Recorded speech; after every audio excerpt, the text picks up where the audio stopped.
বাংলাদেশ পাড়া দিলাম আর বৃষ্টি শুরু হইলো।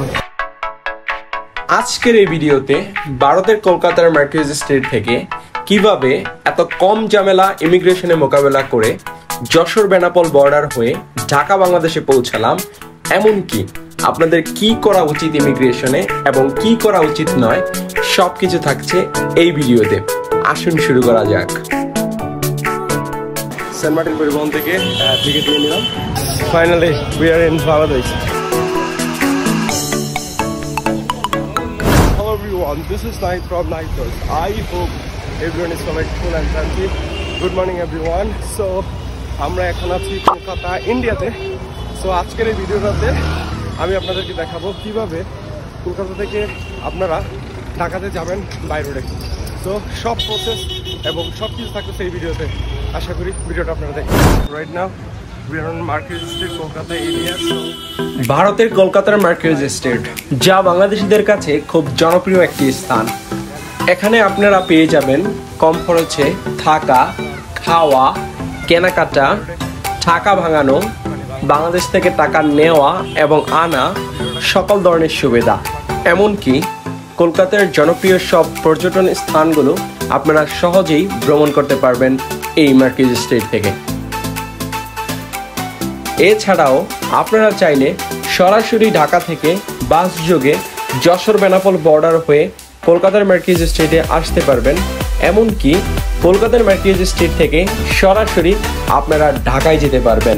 সো গাইস, সেন্ট মার্টিন পরিবহন থেকে টিকিট নিয়ে নিলাম।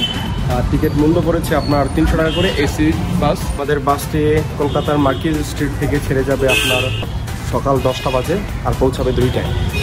সব মিলিয়ে 4 ঘন্টা সময় লাগতেছে, এর মধ্যে ব্রেকও আছে। তো আমরা 2:30টার যে ইমিগ্রেশন স্লটটা সেটা ধরার চেষ্টা করবো। আপনারা মার্কিউজ স্ট্রিট থেকে সোহাগ, শ্যামলী, সেন্ট মার্টিন পরিবহন এবং গ্রিন লাইনের এসি নন এসি দুটোই বাস পেয়ে যাবেন এবং ভাড়া পড়বে 250 থেকে 300 রুপির মধ্যে। প্রত্যেকটি বাস 1 ঘন্টা পর পর যশোর বেনাপোল বর্ডারের উদ্দেশ্যে ছেড়ে যায়।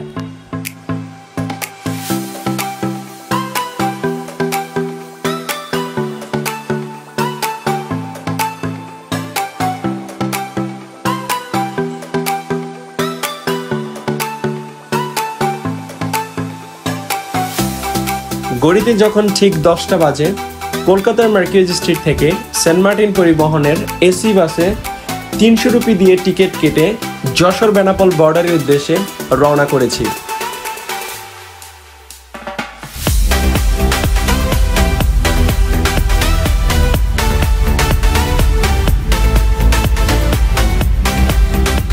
আমার ভালোবাসার শহর কলকাতা, একটা বিলবোর্ডে লেখা দেখতেছিলাম। সো সেই শহর থেকে বাংলাদেশে চলে যাচ্ছি। ঠিক আমরা যে পরিবহনটাতে যাচ্ছি সেটা হচ্ছে সেন্ট মার্টিন পরিবহন। আপনার জন্য একটি পরামর্শ দিয়ে রাখবো যে আপনি যে কোনো পরিবহনের এসি বাসে যাওয়ার চেষ্টা করবেন। ভাড়া হয়তো বা 50 রুপি বেশি হবে, কিন্তু আপনার ভ্রমণ অনেক আরামদায়ক হবে।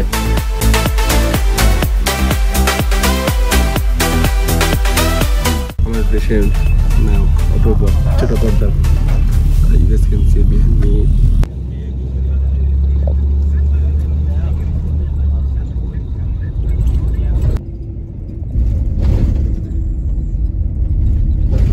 So guys, we are so close to Benapol border. We started our journey from Markiz Street, Kolkata. Actually today we are crossing border between Bangladesh and India, like Kolkata to বাস যুগে যেতে যেতে ইমিগ্রেশন সম্পর্কে কিছু তথ্য দিয়ে রাখি। Immigration করার পূর্ব মুহূর্তে অবশ্যই ইমিগ্রেশনের প্রয়োজনীয় কাগজপত্রাদি সবকিছু ভালোভাবে দেখে নেবেন। অতিরিক্ত ব্যাগ আপনার হাতে এবং কাঁধে না রেখে সবগুলো ব্যাগ একত্রে করুন এবং ইমিগ্রেশন অফিসার কোনো প্রশ্ন করলে তাৎক্ষণিক প্রশ্নের উত্তর দেওয়ার চেষ্টা করুন। বর্ডারে গেলে দালালরা আপনাকে ঘিরে ধরবে এবং বিভিন্ন ধরনের কথা শোনাবে। আপনি তাদের কথায় কান না দিয়ে আপনি আপনার নিজের গতিতে এগিয়ে যাবেন।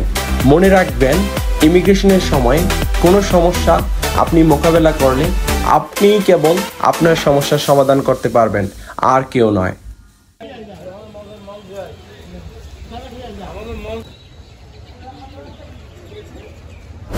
Finally, we are in Bangladesh. So we have crossed the immigration. You can see behind me. So it was like terrible, guys. Right now it's raining. Bangladesh পাড়া দিলাম আর বৃষ্টি শুরু হইলো। ভাই বৃষ্টি আপনাকে স্বাগতম জানাইছে বৃষ্টি। অবশ্যই এটা আল্লাহর একটা রহমত।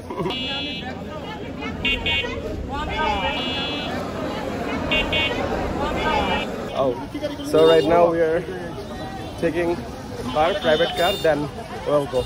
So guys, everything I will share. How was the immigration and everything?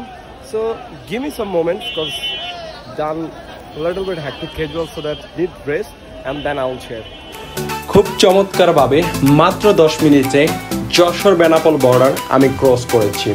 এই ছিল এক অবিশ্বাস্য ঘটনা, কারণ আমি খুব সাহসী ছিলাম, সবকিছু খুব গোছানো ছিল এবং এদিক সেদিক না তাকিয়ে অযথা সময় নষ্ট না করে ইমিগ্রেশন শেষ করার চেষ্টা করেছিলাম। পিছনে গাড়িটা দিয়ে ঢাকার উদ্দেশ্যে যাচ্ছি, কিন্তু ইমিগ্রেশন ব্যাপার সম্পর্কে যদি কিছু একটু বলি তাহলে হবে ইমিগ্রেশন প্রসেসটা খুবই ইজি আর কি। I think because of immigration অত কোনো চাপ ছিল না। আর বাই দ্য ওয়ে আপনার ব্যাগের ব্যাপারে এবং আপনার অ্যাটিটিউডের ব্যাপারে অনেক কিছু ডিপেন্ড করবে। যদি সব কিছু লাইক ওয়েল ডেকোরেটেড থাকে তাহলে অনেক কিছু পারমার করে আসা যাওয়া যাবে, আর যা বলবেন কমফোর্টেবলি। সো এই ছিল। আর এবারে যে জার্নি মিলিয়ে বলবো যে it's really cool. Guys, if you like this video please like, comment and share. Even don't forget to subscribe our YouTube channel which is nice Tux.